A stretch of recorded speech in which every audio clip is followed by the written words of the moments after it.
Selamat pagi bagi kita semuanya. Selamat kita beribadah kepada Tuhan Yesus. Salam Indonesia, salam Nusantara, dari Sabang sampai Merauke, dari Miangas sampai Pulau Rote. Bapak-bapak, ibu-ibuku, selamat hari Minggu. Selamat merayakan hari kemenangan bagi kita semuanya. Puji nama Tuhan. Hore, hore, hore, hore. Biarkan kita dipenuhi Roh Kudus.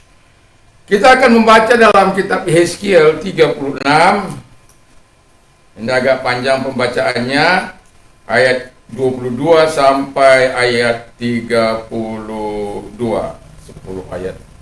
Tapi Anda akan baca dari ayat 1 sampai ayat yang ke 38 ya. Saya hanya mengambil di tengah.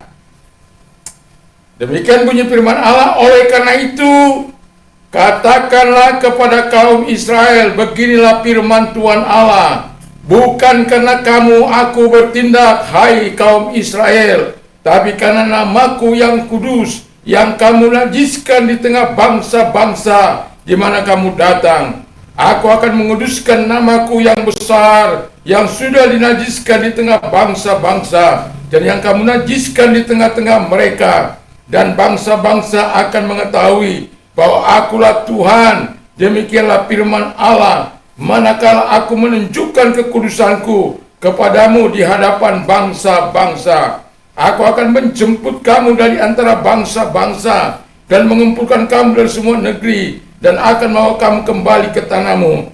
Aku akan mencurahkan kepadamu air jernih yang akan mentahirkan kamu dari segala kenajisan, dan dari semua berhala-berhala aku akan mentahirkan kamu. 26. Kamu akan kuberikan hati yang baru dan roh yang baru di dalam batinmu, dan aku akan menjauhkan dari tubuhmu hati yang keras, dan kuberikan kepadamu hati yang taat. Haleluya. Semoga terjadi bagi semua anak bangsa. Rohku akan kuberikan dia di dalam batinmu, dan aku akan membuat kamu hidup menurut segala ketetapanku, dan tetap berpegang pada peraturanku dan melakukannya. Semoga terjadi di dalam kehidupan anak-anak bangsa. Dan kamu akan diam dalam negeri yang telah kuberikan kepada nenek moyangmu, dan kamu akan menjadi umatku, dan aku akan menjadi Allahmu. Aku akan melepaskan kamu dari segala dosa kenajisanmu, dan akan menumbuhkan gandum serta memperbanyaknya, dan aku tidak lagi mendatangkan kelaparan atasmu. Aku juga memperbanyak buah pohon-pohonanmu dan hasil ladangmu, supaya kamu jangan lagi menanggung noda kelaparan di tengah bangsa-bangsa.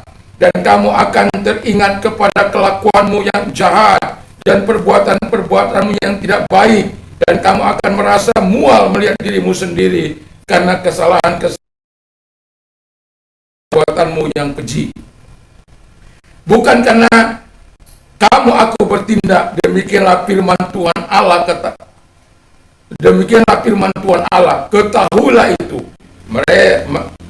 Merasa malulah kamu, dan biarlah kamu dipermalukan karena kelakuanmu, hai kaum Israel. Haleluya.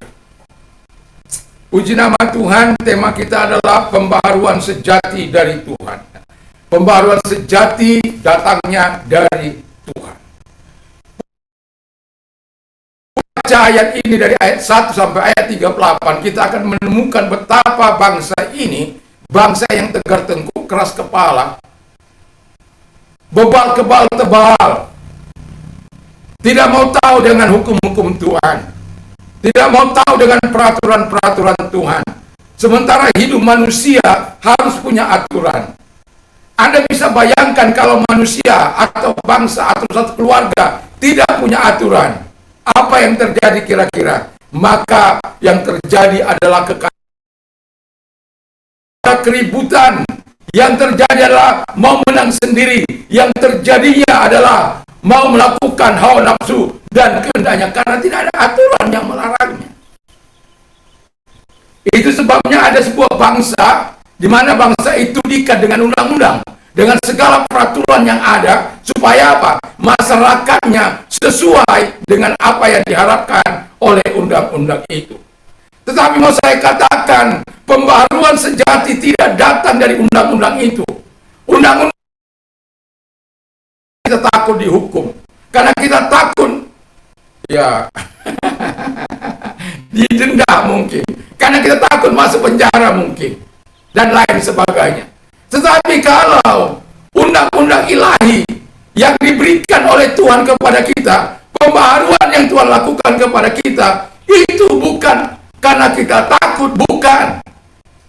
Tetapi karena roh itu, roh pembaharuan itu, roh Tuhan itu ada pada kita, yang mengakibatkan kita melakukannya.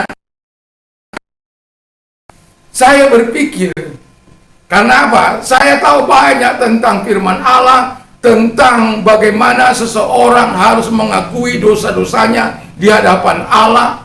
Satu contohlah di dalam Alkitab, ya, dalam Alkitab di dalam Mazmur 51, Mazmur 51 atau Mazmur 32, selalu ada pengakuan dari orang tersebut. Contoh kasus tentang Samuel, tentang si Raja Daud. Ketika dia menghampiri Betseba, ya, Anda bisa bayangkan bagaimana kejahatan yang luar biasa ini. Perselingkuhan yang mengakibatkan pembunuhan. Bayangkan. Tapi gak usah heran, hari-hari ini banyak perselingkuhan diakhiri dengan pembunuhan. Membunuh istri, selingkuhan membunuh, macam-macam. Dunia sudah edan, ya. Taman Eden dibuat menjadi taman edan oleh karena dosa dan hawa nafsu, keinginan manusia, keinginan daging manusia, keangkuhan manusia. Dan itulah perlunya pembaharuan. Kalau Anda baca Mazmur 51, bagaimana Daud berkata, "Have mercy on me, O Lord, kasihanilah aku Tuhan, ampunilah dosa-dosaku, ampuni kejahatanku, ampuni apa yang sudah kulakukan Tuhan, jangan ambil rohmu daripada aku Tuhan, jangan menjauhkan aku dari hadirat-Mu." Pasal 32 dikatakan, "Aku akan mengasihi engkau, aku akan bertobat, aku mengakui segala dosa-dosaku. Serasa ketika aku menjauh dari Tuhan, tidak mengakuinya, aku hidup seperti tulang-tulang yang redam." Ada penekanan Tuhan di dalam hidup. Haleluya. Saya kalau membaca itu, ya Tuhan, yang paling apa lagi, paling seru ketika Nathan menegur si Raja Daud. Nathan memberikan sebuah cerita yang bagus. Dikatakan, ada seseorang yang kaya raya. Dia memiliki banyak harta, banyak domba, banyak kambing, banyak sapi kerbaunya. Lalu kemudian datang tamu, sementara ada orang miskin hanya memiliki 1 ekor. Lalu kemudian, karena sayangnya pemilik harta benda yang banyak ini, lalu diambillah harta si miskin ini. Lalu dipotonglah itu untuk mempersembahkannya kepada tamunya. Lalu si dan Alkitab mengatakan yang satu ini sampai dianggap sebagai anaknya. Dia dibawa ke tempat tidur.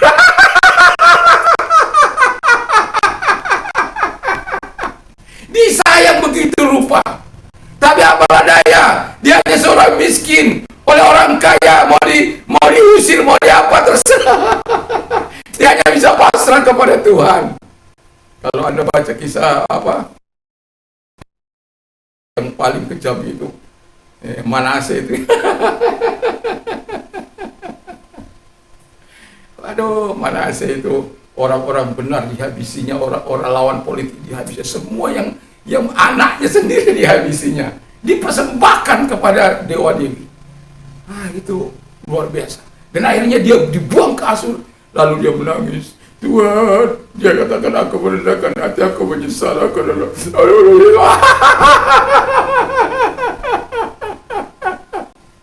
Tapi Tuhan itu, aduh, dia diampuni, bahkan dibawa pulang lagi sama Tuhan, menjadi raja lagi. Anda bisa bayangkan jadi raja, lalu diangkat menjadi budak, Wah, nggak ada harganya. Ditentang ke sana, ditentang sini, dan mungkin dihajar sana. Anak-anak pegawainya mungkin menghajar, jadi nggak bisa berbuat apa di tanah pembuangan. Dan satu-satunya Tuhan, aku udah, walaupun dia sudah membunuh, aku mengaku segala dosa-dosaku Tuhan, sampai aku merendahkan hati mengaku. Saya mau bilang, walaupun saya dengan bahasa begitu sebenarnya mengejek si Manase itu. Tapi Tuhan itu adalah Tuhan yang mengetahui hati manusia, pengakuan manusia. Lalu Tuhan datang mengampuninya dan memulihkan kembali, membawa dia dari Asyur dan kemudian menjadikan dia kembali menjadi raja. Dan dia pulihkan semua, dia hidup seturut dengan apa yang Tuhan mau. Haleluya. Jangan ambil rohmu Tuhan. Dia minta ampun, mengakui segala dosa-dosanya. Ketika perumpamaan itu dikatakan, yang tadi saya katakan tentang Daud, ini cerita ke sana. Karena kadang-kala otak saya ini langsung ke sana, langsung jadi begitu.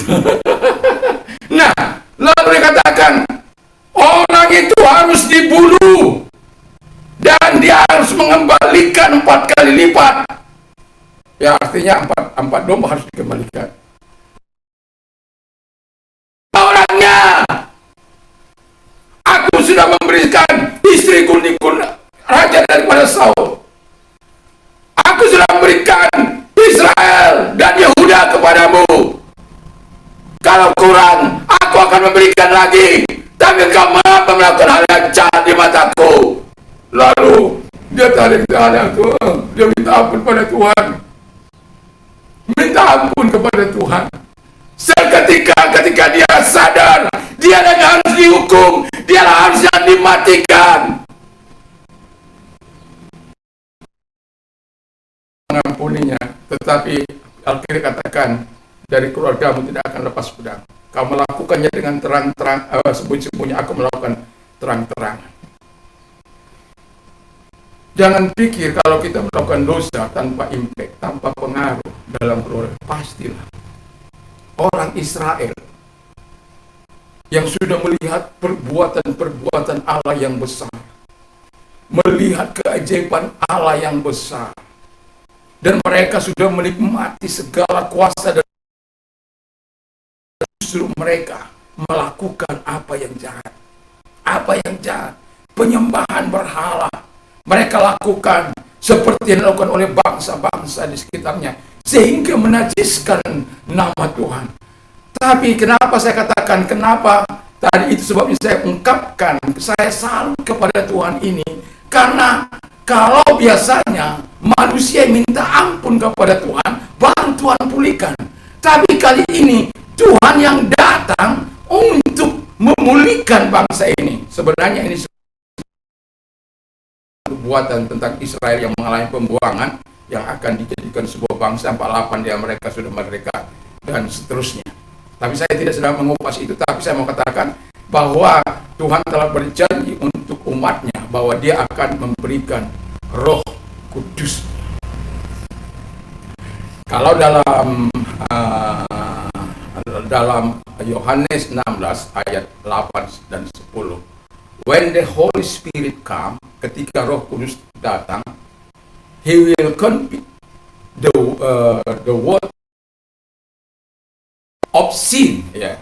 Jadi manusia itu akan insafkan, He will convict the word of sin. Jadi dia akan menginsafkan dunia akan dosa, of righteousness, akan kebenaran, and of judgment, akan penghakiman,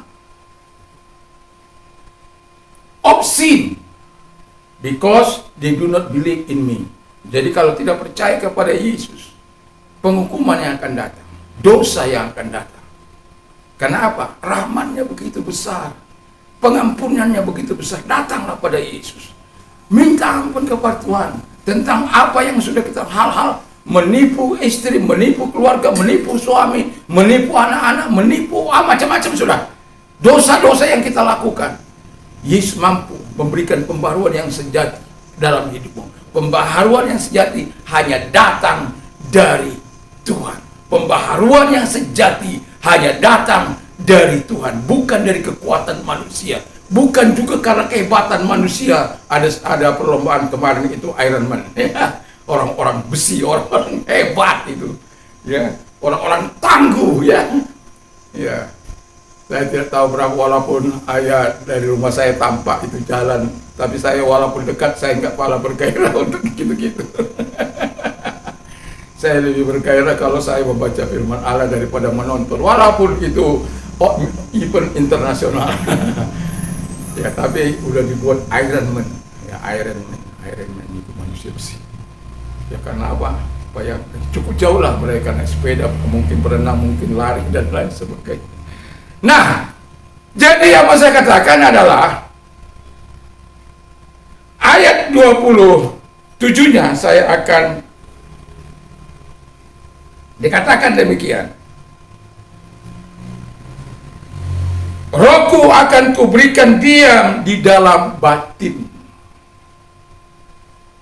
Jadi kalau Anda, anak-anak Anda memberontak, orang-orang di sekitar Anda melakukan apa yang jahat di mata Tuhan, minta supaya Roh Kudus melawat mereka. Minta supaya Roh Kudus hadir di hati mereka. Minta supaya Roh Kudus menjamah hati mereka. Karena Tuhan yang mengatakan, yang pertama dia akan membuat rohnya diam di dalam batin kita. Nah, ketika roh itu diam dalam batin kita, dia akan memproses seluruh kehidupan. Mungkin gejolak hawa nafsu yang mau menonjol, keinginan mata yang mau menonjol, keinginan daging yang mau menonjol, keangkuhan hidup mau menonjol, dihantam oleh Roh Kudus ini. Kenapa? Kuasanya itu menyertai. Di mana Roh Kudus ada dalam hidup seseorang, dia akan menikmati kuasa itu juga. Pembebasan dari Roh Kudus itu, di mana ada Roh Allah, di situ ada kemerdekaan, di situ ada kebenaran.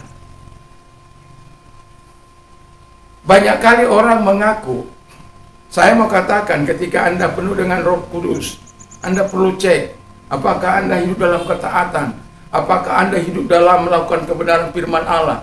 Apakah Anda betul-betul hidup mengasihi sesama, keluarga dan lain sebagainya? Cek dalam hidup Anda. Apakah di pikiran Anda ada hal-hal yang baik dan benar, dan hal-hal yang jahat Anda akan buang, bukan Anda paksakan dan lain sebagainya. Dan Tuhan mengatakan yang pertama, aku akan memberikan roh kudusnya, Roh Allah diam di dalam hidup kita. Ketika saya berdoa, itu sebabnya saya mengkhotbahkan ini. Sepertinya Tuhan ajak saya berdialog. Karena saya sedang mengharapkan sebuah revival, sebuah kebangunan rohani. Bukan hanya saya menikmati segala kebaikan Tuhan, menikmati segala kemurahan Tuhan, menikmati semangat Tuhan, bahagianya Tuhan. Bukan hanya sekedar saya ingin menikmati itu, tapi saya juga ingin mengimpartasikan itu kepada orang lain, mengimpartasikan segala hal yang baik itu kepada orang-orang lain.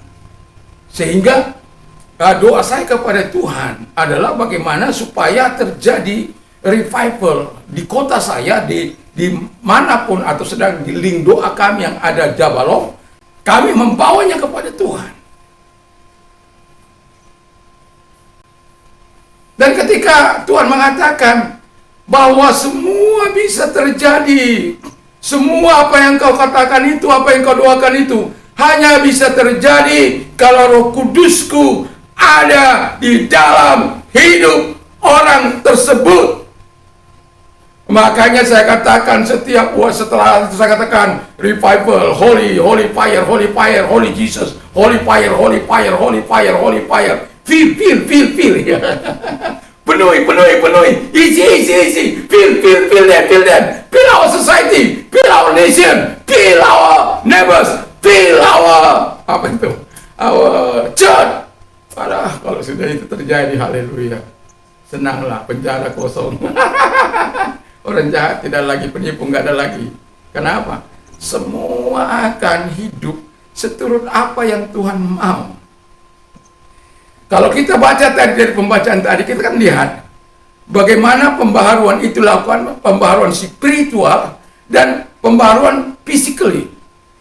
Tapi yang dilakukan oleh Tuhan adalah pertama kali pembaharuan spiritual. Karena kalau pembaharuan spiritual tidak dilakukan, ketika engkau diberkati, engkau akan menjadi sombong. Merasa engkau, ini kan hasil kerja saya, seperti itu Nebukadnezar. Ini hasil kerja saya, aku yang membangun ini. Tentara aku kuat, aku. Dan Tuhan usir dia menjadi seperti sapi, makannya rumput. Sampai dia mengakui kemahakuasaan Tuhan. Baca itu Daniel. Haleluya. Nah, diisi dengan ini, tolong saya diingatkan 45 menit. Karena ini saya besok juga akan apa dengan ini.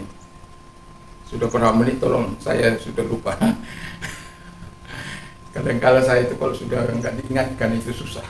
Ya. Nah, jadi harapan saya ketika kita dipenuhi oleh Roh Kudus, kita terjadilah pasal 36 ayat 27, walaupun nanti ayat 26-nya saya akan kupas. Tapi ayat 27-nya ketika batin kita diisi oleh Roh Kudus. Makanya tidak tahukah kamu bahwa tubuhmu adalah bait Roh Kudus? Itu dalam 2 Korintus 6 ayat yang ke 19-20, atau 1 Korintus 6 ayat 1 Korintus 3 ayat 16. Saya ini 1 Korintus 6 ayat 16, lupa ingat, saya akan baca supaya lebih. Ya, 1 Korintus 3 ayat 16 ya. Tidak tahukah kamu bahwa kamu adalah bait Allah dan bahwa Roh Allah diam di dalam kamu? Jadi dia diam bukan hanya dalam perjanjian lama, dalam perjanjian baru juga dikatakan bahwa Roh Tuhan itu diam. Jadi kalau dia datang, adakah rasa insaf akan dosa? Atau ketika dia datang kita katakan, saya malah menyukai dosa. Saya justru menikmati, melampiaskan segala hawa nafsu saya ketika Roh Kudus datang. Itu mah roh asing, bukan Roh Kudus. Itu roh setan yang masuk itu, yang menyamar sebagai malaikat terang. Karena ada Roh Kudus ada masuk dalam hati saya, tapi perbuatannya perbuatan setan. Itu bukan Roh Kudus. Itu roh asing. Katanya firman Allah katakan setan itu bisa menyamar sebagai malaikat terang. Jadi hati-hati. Tapi kalau Roh Kudus itu datang kepada hidup kita, ini rasa insaf akan dosa itu ada. Keyakinan kita kepada Yesus Kristus makin mantap. Kita akan mengatakan iya terhadap kuasa Allah. Kita akan mengalahkan segala pekerjaan-pekerjaan si jahat. Bukan pekerjaan si jahat mengalahkan hidup kita, bukan godaan si setan mengalahkan kita. Kenapa? Roh Kudus sudah berdiam dalam hidup kita. Dan itu sebabnya kenapa Daud, sekali lagi saya ulang, jangan ambil rohmu daripadaku, jangan engkau membuang aku dari hadiratmu. Ini dua hal penting, ini sangat penting. Walaupun dia minta pengampunan, dia minta penyucian, dia minta supaya hatinya dibasuh dengan darah yang kudus itu. Jadi kita tahu bahwa dengan demikian dia bisa merasa lebih aman dan lebih baik. Tetapi ada hal yang sangat penting yang dia katakan, bahwa jangan mengambil, walaupun sebenarnya jangan hadir Allah dulu baru jangan mengambil rohmu daripada ayat yang ke-11-nya. Jadi hadirat Allah itu ketika kita datang, ketika hadirat Allah kita nikmati dalam persekutuan penyembahan kita, kita akan mengakui segala keberadaan kita. Nggak ada yang kuat. Nggak ada yang kuat. Kita akan mengakui diri kita yang ponga, yang sombong, yang berdosa, yang jahat, yang apalah namanya itu. Sampai kita hanya tinggal mengagumi Tuhan. Mungkin hanya bisa menangis dan menangis di hadirat Allah.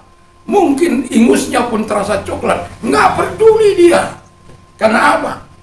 Nikmatnya bersama dalam hadirat Allah itu, nikmatnya keindahan hadirat Allah itu, nikmatnya apa yang kita rasakan ketika hadirat Allah itu hadir. Dan itu sebabnya jangan dibuang saya dari situ. Bayangkan kalau kita dibuang dari hadirat ketika kita menyembah, nggak pernah menikmati hadirat Allah. Apa? Ya, datang seperti itu, pulang seperti itu. Tapi kalau kita datang, kepuasan tersendiri akan kita nikmati. Dan kedua, jangan ambil rohmu daripadaku. Karena apabila rohnya diambil, maka kita menjadi pemberontak. Jadi kalau ada anak-anak memberontak, pastikan bahwa anak itu tidak perlu dengan Roh Kudus. Pastikan hidup mereka tidak punya hubungan.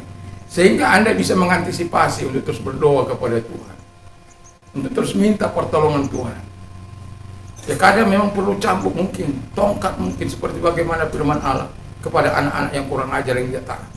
Mungkin perlu seperti itu. Tapi yang mau saya katakan, jangan sampai di situ. Jangan puas melampiaskan roh memukul Anda.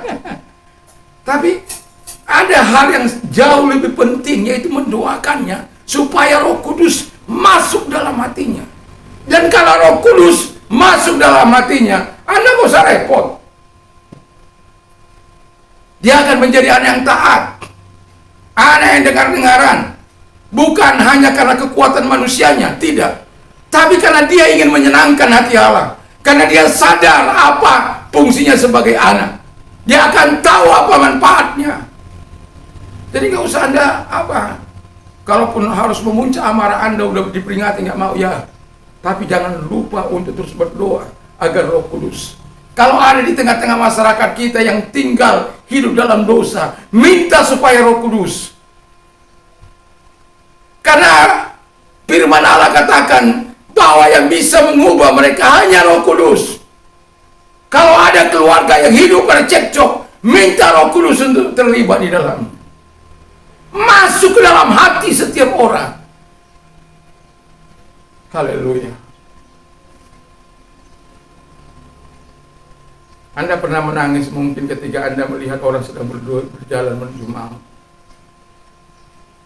Anda harus menyembunyikan wajah Anda, supaya jangan dilihat orang bahwa Anda sedang menangis. Kalau Anda belum pernah, waspadalah. Karena roh itu akan membawa Anda ke sana. Mencintai semua orang, mengasihi semua orang, memberikan yang terbaik. Yang kedua kata firman Allah. Yang kedua kata firman Allah ayat 27-nya, Aku akan membuat kamu hidup menurut segala ketetapanku.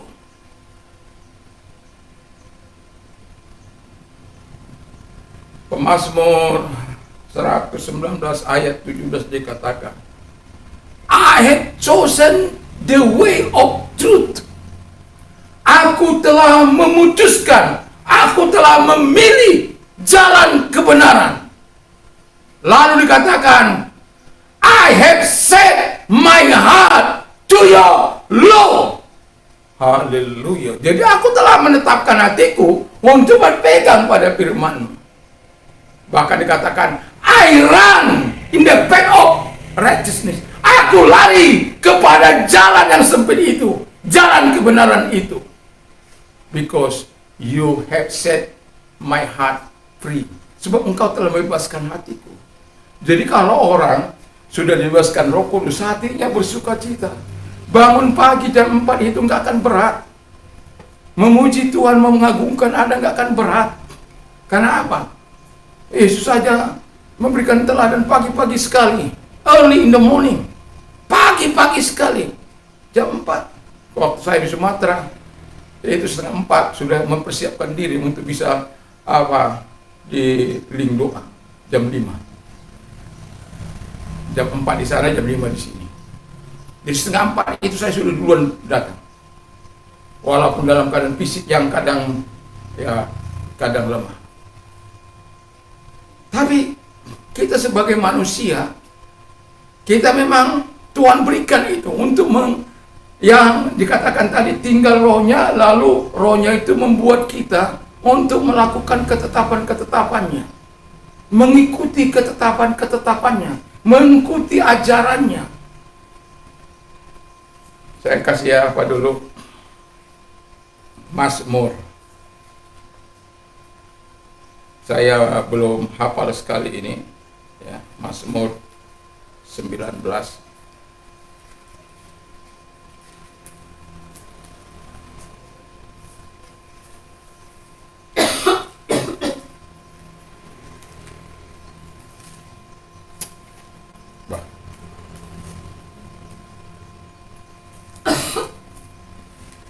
Mazmur 19.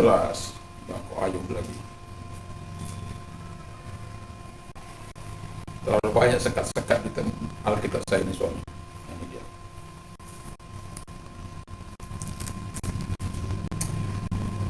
Ayat 8, Taurat Tuhan itu sempurna, menyegarkan jiwa. Peraturan Tuhan itu teguh, memberikan hikmat kepada orang yang tak berpengalaman. Cita Tuhan itu tepat, menyukakan hati. Perintah Tuhan itu murni, membuat mata bercahaya. Takut akan Tuhan itu suci, tetap ada untuk selamanya. Hukum-hukum Tuhan itu benar, adil semuanya. Lebih indah daripada emas, bukan daripada banyak emas tua, dan lebih manis daripada dari sarang lebah. Lagi pula hambamu diperingatkan oleh semuanya itu, dan orang-orang berpegang padanya mendapat upah yang besar. Haleluya. Saya lagi menghafal itu sebenarnya.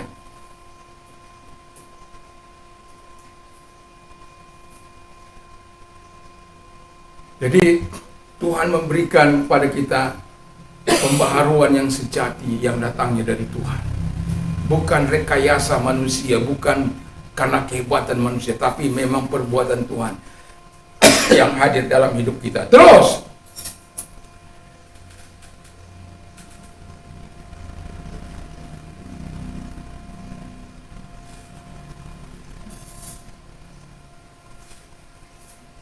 lalu dikatakan lagi, dan tetap berpegang pada peraturanku, dan tetap berpegang.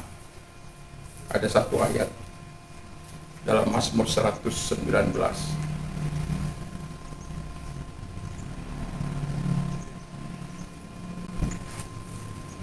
Bagusan bahasa Inggris saya berapa, karena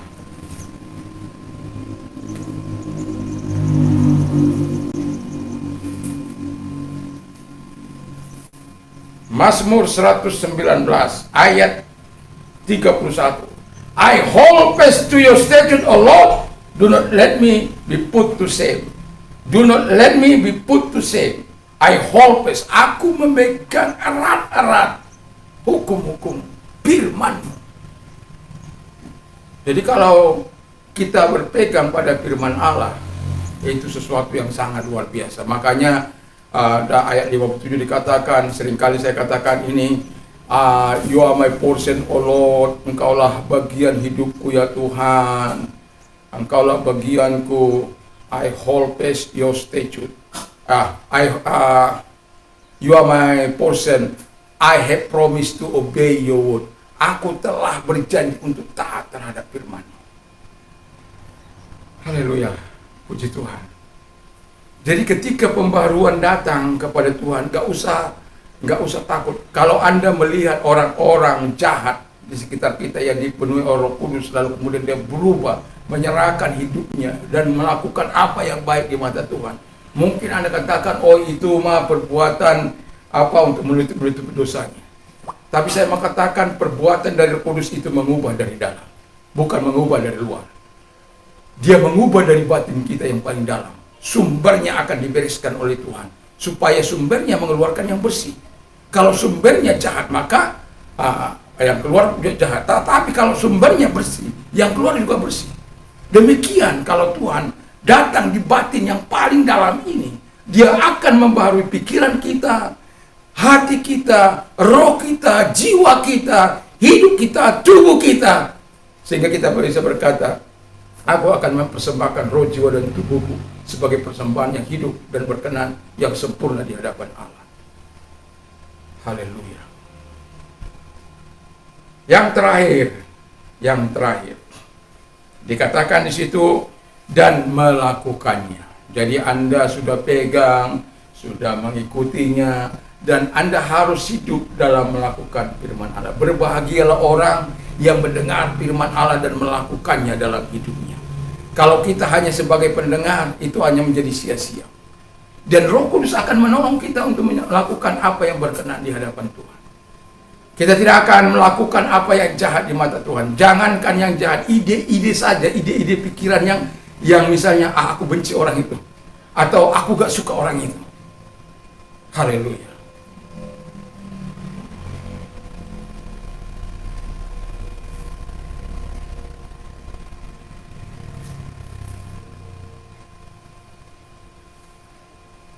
Melakukannya, makanya di ayat 26 dikatakan demikian.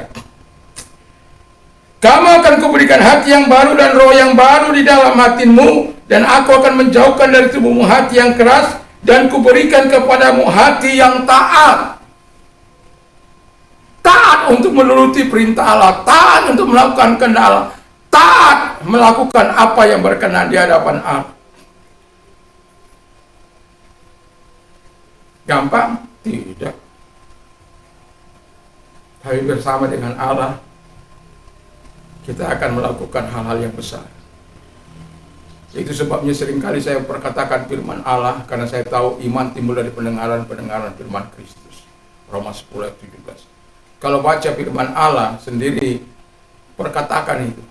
Baca dia, supaya telingamu dengar. Tapi ada orang, 1 minggu baca firman Allah, seminggu lagi berhenti, sampai minggu berikutnya baru baca firman Allah. Makan tapi bisa 3 kali sehari, dan itu wajib hukumnya makan 3 kali 1 hari, tapi tidak wajib hukumnya untuk membaca firman Allah 3 kali sehari. Aneh. Sementara Allah ingin pembaharuan roh itu terjadi terlebih dahulu, baru pembaharuan finansialnya, kehidupan jasmaninya. Supaya apa? Ketika diberkati, itu menjadi ladang ilahi, menjadi berkat bagi orang lain, bukan menjadi sebuah kesombongan seperti yang banyak terjadi di tengah-tengah masyarakat kita. Bukan mau sopos, bukan mau pamer, bukan.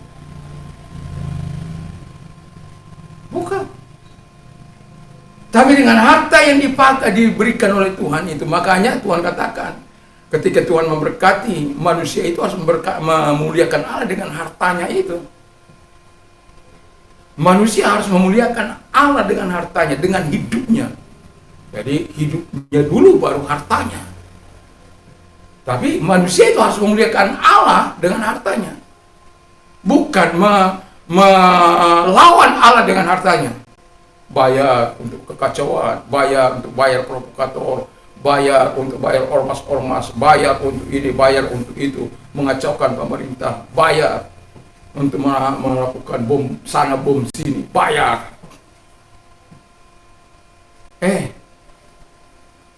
Kalau Anda berbuat seperti itu, coba bertanya dalam batinmu yang paling dalam.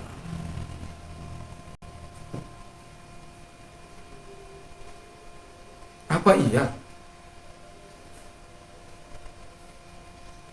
Allah mau manusia hancur? Apa iya kamu bisa tertawa di balik penderitaan orang? Kalau Yesus saya mengajarkan jelas, jangan kamu menyakiti. Kalau ada orang menganiaya kamu, doakan dia, jelas. Doakan. Itu sebabnya bagi orang-orang percaya membalas itu bukan pekerjaannya. Jadi kalau ada di YouTube itu orang membalas yang jahat dengan yang jahat, itu saya senyum-senyum saja. Gak perlu, apalagi kata-kata kasar, gak perlu. Roh Kudus tidak mengajar kita untuk itu. Roh Kudus mengajar kita. 45.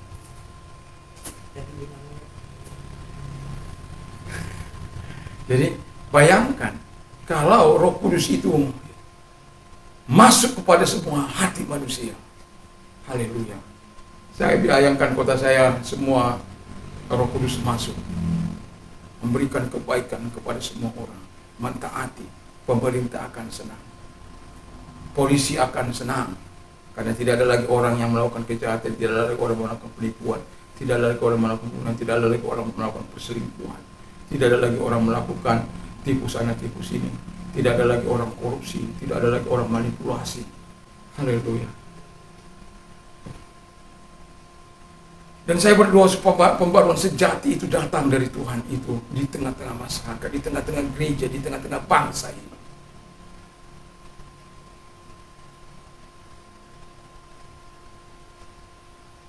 Itu sebabnya ketika pagi, siang, malam, dari pagi saya jam 3 bangun mau berdoa, nggak sanggup.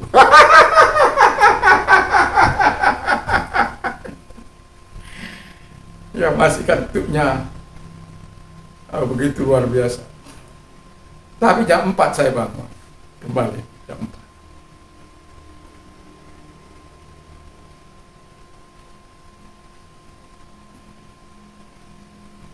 Hanya sebuah kerinduan kepada Tuhan. Terjadilah pembaharuan ini Tuhan. Dimulai dari diri. Dimulai dari keluargaku. Dimulai dari masyarakat. Dimulai dari gereja, dimulai dengan masyarakat, bangsa dan negara. Yang terus menerus, bukan hanya pekerjaan sehari. Kalau orang yang dipenuhi Roh Kudus itu dia nggak akan hidup dalam dosa. Seperti itu siapa itu? Daud itu. Berulang-ulang dia melakukan dosa itu. Tapi Tuhan katakan dia adalah orang yang paling paling taat kepadaku di zamannya, yang melakukan kehendakku. Dialah orang yang sesuai, after all my heart, sesuai dengan hatiku, dan hidup di masa dia atau zamannya dia taat melakukan perintah Allah. Apakah dia tidak pernah jatuh dalam? Pernah, berulang-ulang. Tapi Tuhan itu melihat hati dari, yaitu makanya saya katakan orang penuh dengan Roh Kudus itu bukan hidup dalam dosa, tapi jatuh dalam dosa masih kemungkinan ada. Itu sebabnya perlu kita terus membangun intimasi kita di hadirat Allah, supaya kita terus kuat. Pagi-pagi kita datang kepada Tuhan, pagi-pagi sekali kita datang kepada Tuhan, supaya apa? Roh kita tetap semangat. Kita hidup melakukan apa yang dikehendaki Allah, menjauhi apa yang dilarang oleh Tuhan. Dan itu sangat penting. Dan Anda tidak bisa melakukan dengan kekuatan Anda sendiri, tidak bisa. Makanya undang dia. Ini aku Tuhan, karena Tuhan sudah berjanji dalam Yohanes 16 itu. Dan kalau itu terjadi, apa tugas kita? Memuliakan Allah, mengagungkan Allah, memasukkan Allah dalam perbuatan-perbuatan nyata yang kita hidupi dalam kehidupan sehari-hari. Jadi bersyukurlah. Ini seri yang pertama saya, karena besok itu saya akan membawa tentang bagaimana Daud yang kehilangan kontrol, ya, secara spesifik tentang Daud. Dan saya mau katakan bahwa tidak ada manusia yang hebat, tidak ada manusia yang sempurna. Walaupun Tuhan katakan hendaklah kamu sempurna, sama seperti aku adalah sempurna. Hendaklah engkau kudus, sama seperti aku adalah kudus. Kita nggak akan bisa kudus tanpa Tuhan Yesus, tanpa darah Yesus membasuh. Kita tidak akan bisa sempurna tanpa Roh Kudus ada dalam hidup kita. Itulah sebabnya terus menerus kita dalam proses ilahi yang terus menerus untuk kita hidup bersama dengan Tuhan, hidup di jalurnya Tuhan, hidup dalam ketetapan Tuhan, hidup dalam firman Allah. Dan Anda, kalau saya mau tanya, apakah Anda bergairah terus masih memperkatakan firman Allah?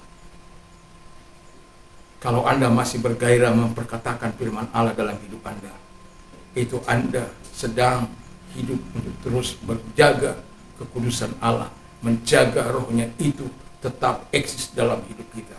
Itu sebabnya saya tidak pernah takut menghadapi orang-orang yang sakit apapun untuk didoakan, karena saya tahu Tuhan adalah Allah yang menyembuhkan, tabib di atas segala tabib, dokter di atas segala dokter. Kalau saya mendengar orang sakit dan diberikan kesempatan untuk berdoa atau mengusir setan dalam nama Yesus, saya tidak pernah gentar. Karena apa? Tuhan, roh yang ada padaku jauh lebih besar daripada roh yang ada dalam dunia. Bukan karena kesombongan, bukan. Karena itu firman Allah. Karena itu yang dikatakan oleh Tuhan. Makanya sejak 1 Maret 1987, saya menikmati segala kebaikan Tuhan itu. Menikmati segala pertolongan Tuhan. Ada orang miliatan uangnya untuk ke dokter. Tapi saya baru ke dokter itu hanya 25.000 mulai 1 Maret 1987. Ke dokter. Itu waktu mencabut gigi. Karena baru menikah dengan istri saya. Dan ketika saya mau makan obat itu, tidak sanggup kuasaku untuk menyembuhkan engkau. Saya langsung buang obat itu. Karena apa? Saya yakin bahwa Tuhan itu baik. Dan saya menikmati sampai hari ini kebaikan Tuhan, kesehatan Tuhan, kemurahan Tuhan, pertolongan Tuhan. Dan saya tetap berjaga-jaga. Karena apa? Ketika seorang wanita minta pertolongan kepada hakim yang lalim, lalu hakim yang lalim itu tidak mau menjawab, tetapi ini wanita ini terus meminta, dia hakim ini ada di kolam renang, dia ada di situ. Bila hakim perkaraku, nggak mau. Di main gol, ada di situ dia. Belalah Pak Hakim perkaraku. Di pasar mana-mana istrinya, dia ada di situ. Belalah Pak Hakim. Dia meminta bertalu-talu. Never give up, never quit, never surrender, never cease. Tak pernah berhenti, tak pernah menyerah. Dia minta terus. Dan pada akhirnya dikatakan, Alkitab yang mengatakan, baca itu Lukas 18. Alkitab katakan, aku memang gak takut siapa-siapa. Gak takut Tuhan sama sekali. Bayangkan orang gak takut Tuhan, tapi masih mau menjawab permohonan orang janda ini. Karena dia menyusahkan aku aja, daripada aku disusahkan. Itu dia mau menjawab karena dia tidak merasa disusahkan. Apa yang aku bela perkara ini? Dia dimenangkan. Nah, Tuhan bilang begini.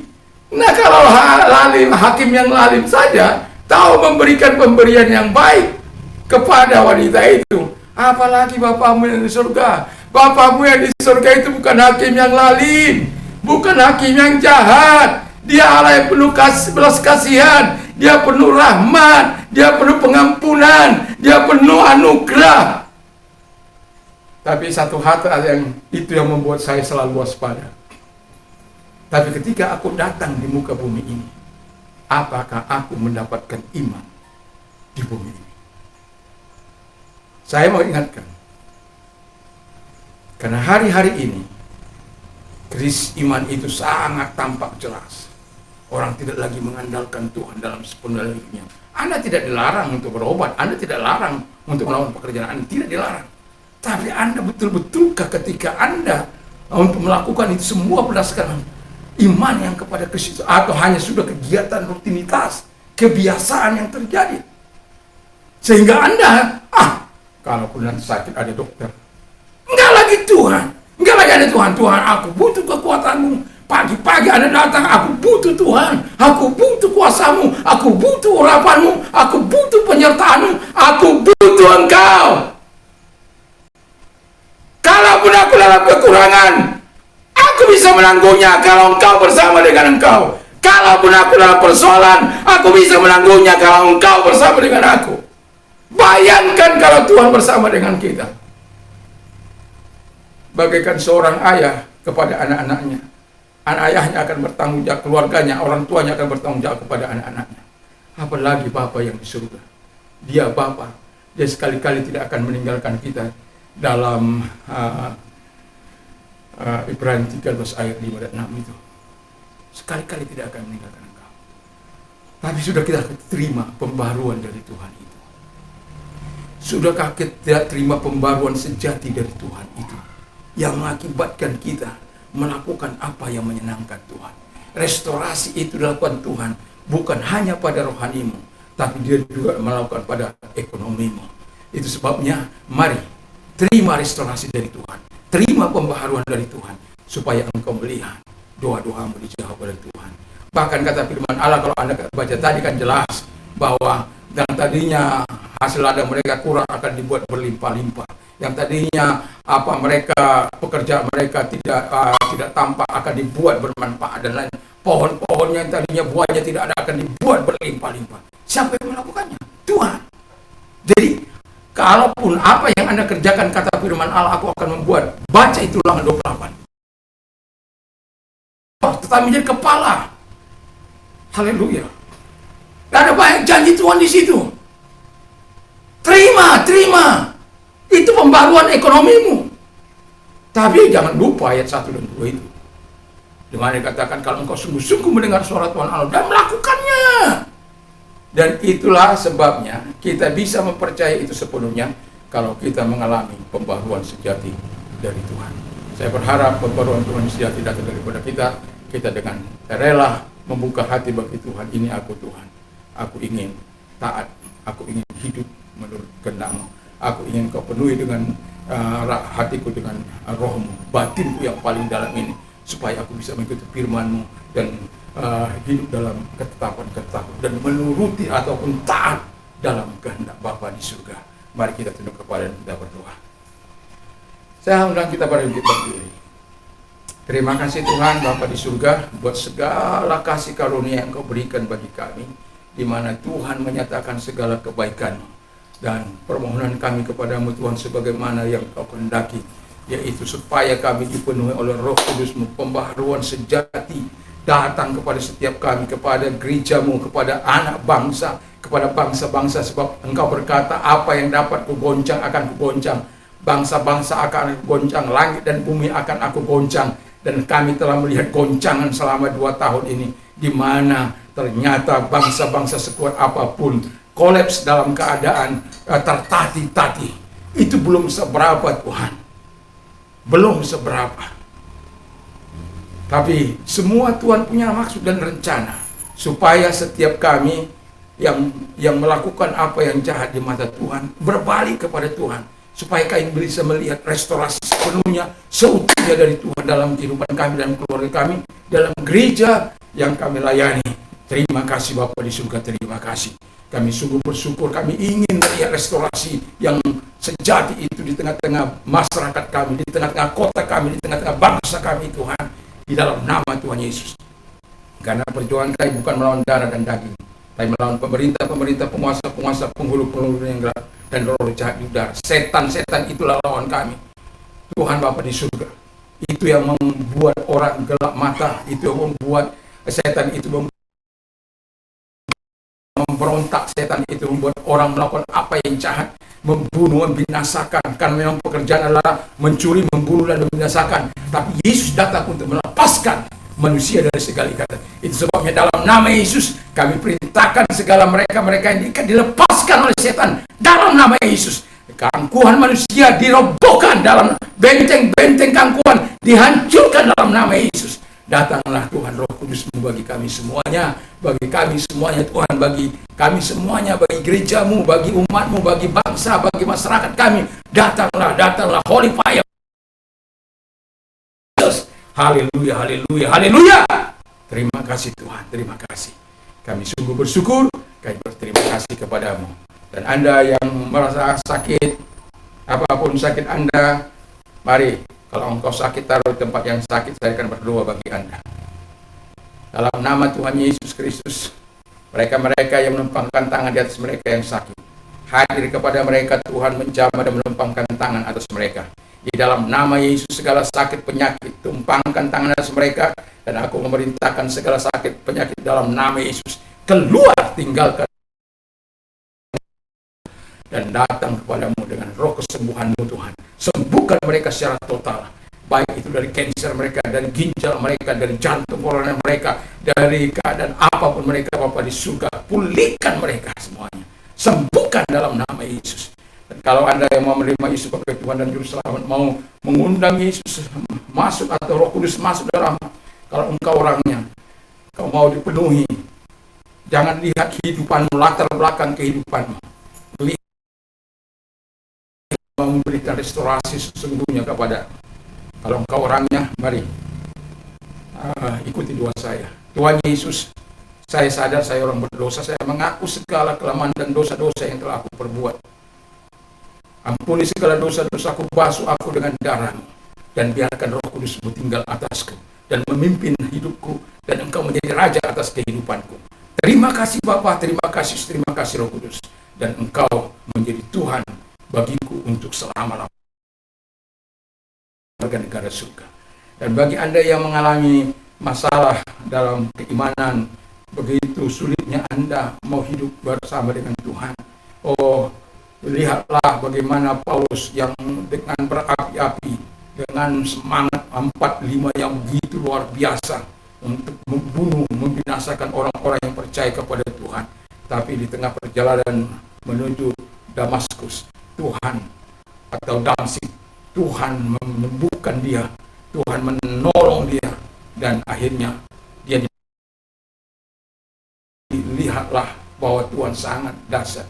Kalau Anda baca dalam kisah Manase dalam 2 Tawarik, maka Anda akan menemukan bagaimana Manase itu sungguh-sungguh mengalami kejahatan, melakukan kejahatan yang sangat luar biasa. Bukan hanya anak atau keluarganya yang dihabisinya, tapi orang-orang benar, orang-orang kudus, lawan-lawan politiknya yang melawan dia, lain sebagainya, dibasmi habis oleh dia.